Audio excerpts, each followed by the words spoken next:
Robert Kenyon, what do you make of him? He's got 14,000 votes in the bag here already. Robert Kenyon, man. Shout out to the guy. Hey, Robert Kenyon is just a guy having a locker room talk with the boys, all right? Yeah. I said to somebody in the pub the other night, went out for a drink, and I said... Which pub was this? What's the name? One round the corner. I thought you were going to call it... Fletcher Moss round the corner in Didsbury, one of the finest boozers you're ever going to go to, a proper boozer, yeah. Not one of those contrived ones, it's proper spit and sawdust and a bit of footies on there. No, that's good. I said to one of the lads, I said, what do you make of this Robert Kenyon? And he says he carries his bag like one of those 70s and 80s porn stars, like he's coming into your house as a plumber, you know. And I said to him, I said, you can't say that. He says, what about housewives' favourites? Because he's a good-looking lad, right? He is a good-looking lad. And I can see, like, a lot of women in Wigan sort of saying, you know, he's got a bit of a twinkle in his eye, that lad. And, you know, what are you saying? He's a good-looking lad. But he's one of the... I'm saying, he's big into his rugby league, from what I can gather.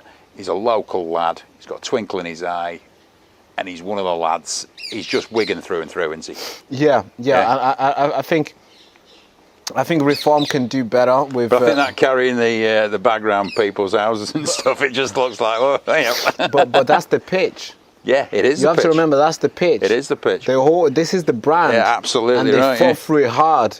Maybe there's nothing in that bag, but that bag is very important to be seen on camera. So do the women of Wigan say, I really like Andy, but I'd quite like Robert to come and fix my boiler?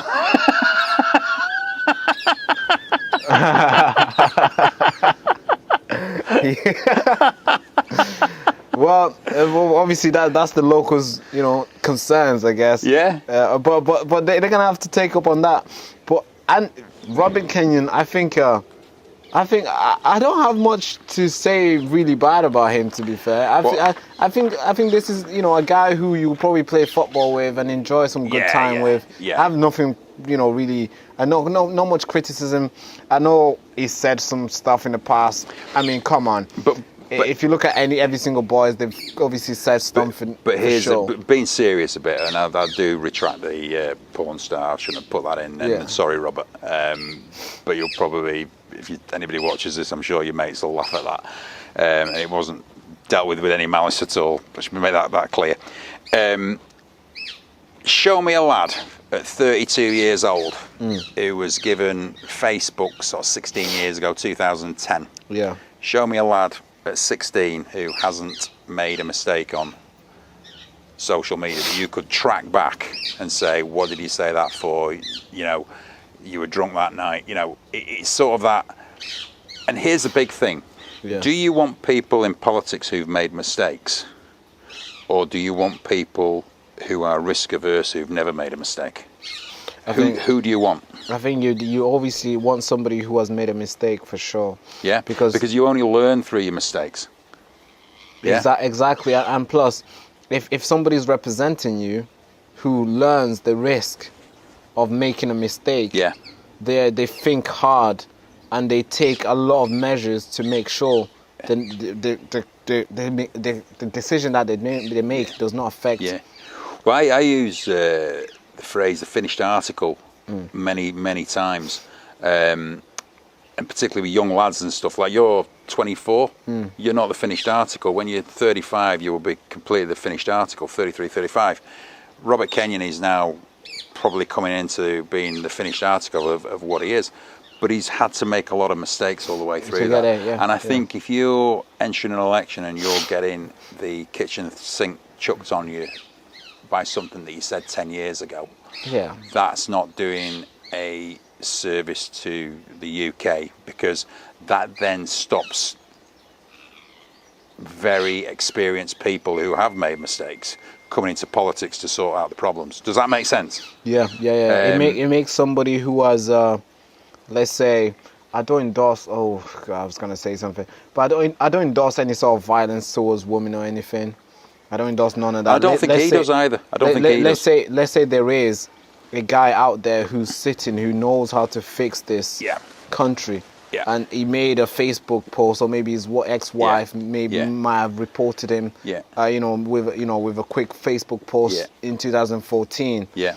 And there's a screenshot that you can easily find. Yeah. And he's scared Yeah. to come forward and say, hey, I can fix this country. Absolutely right. Because people are scared of the mistake that he made, absolutely right. years ago. And the thing is that he's got to make mistakes. He has to make mistakes.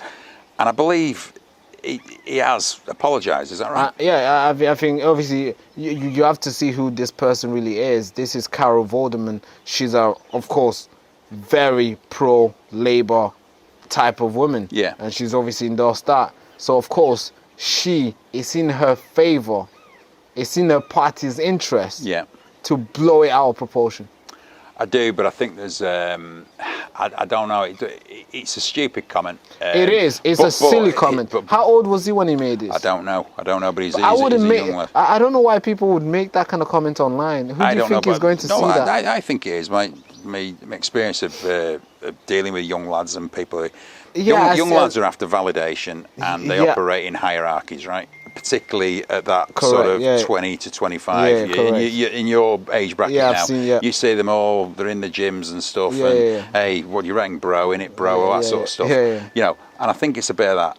This lad now has a wife and children. It's different. He has a career. You wouldn't do that now. It's a different ball game now. And I think it's almost like he's been trying to be labelled that he doesn't speak the lingo, but he does. He's a local lad. He doesn't get better than that. And it doesn't get better than that. He understands the people he's trying to represent. Mostly, and these people are his customers. He's been representing them. Absolutely right. So if he's knocking on a lady that he fixed his boiler a year ago, he's here. He's like, hey, look, I represented you last time. How did I do? But Robert, you're not coming around fixing my boiler. Oh God. Don't break it, man. Don't break it. Don't break it. He's knocking. moving on. Moving on. Right. I've got to bring the Ed Dave, the Liberals. Where's he? Oh, God. This is supposed to be our holding ideology. The sort of like, the Liberals are supposed to be like free thinkers and all that. Where the hell are they in Wigan? They're just nowhere to be seen. Ed Davey has lost himself on TikTok. That's all I can say. When you look at the channel's TikTok, it's like you would think this is like a party of kids playing around pretending to be adults.